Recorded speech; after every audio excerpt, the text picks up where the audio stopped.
Praise the Lord everyone. Hope you all are well and good by the grace of God. Today I want to share a short and meaningful message about Good Friday.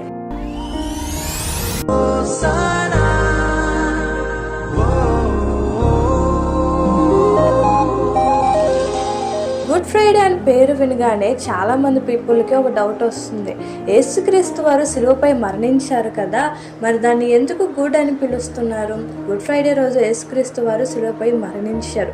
మన పాపాల కోసం తన ప్రాణాన్ని శిలువపై అర్పించారు. యోహాను సువార్త 3:16 దేవుడు లోకంను ఎంతో ప్రేమించును అని దేవుని వాక్యం తెలియజేస్తుంది.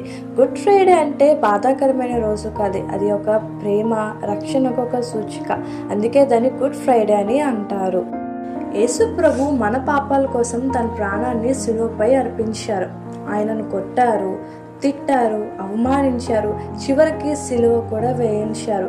యెషయా గ్రంథం 53:5 మన అతిక్రమముల నిమిత్తము ఆయన గాయపడను అని దేవుని వాక్యం తెలియజేస్తుంది. అంటే మన పాపాల కోసం తన ప్రాణాన్ని అర్పించారు. ఒక పిల్లవాడు తప్పు చేస్తాడు, అతనికి శిక్ష పడాలి, కానీ తండ్రి మాత్రం ఆ శిక్షను నాపై వేయండి, నేను భరిస్తాను అని అంటారు. అదే విధంగా మనం చేసిన మిస్టేక్స్కి మన పాపాల భారాన్ని దేవుడు తనపై భరించారు. లోకాసు సువార్త 23:34 తండ్రి వీరిని క్షమించుము అని అంటారు. అంటే ఈవెన్ ఇప్పటికీ కూడా ఆయన మనల్ని క్షమిస్తున్నాడు. ఈ గుడ్ ఫ్రైడే రోజు మన హృదయాన్ని పరిశీలించుకొని మన పాపాలను ఒప్పుకొని ఆయన దగ్గరకు వద్దాం. ఆయన మనల్ని క్షమిస్తాడు.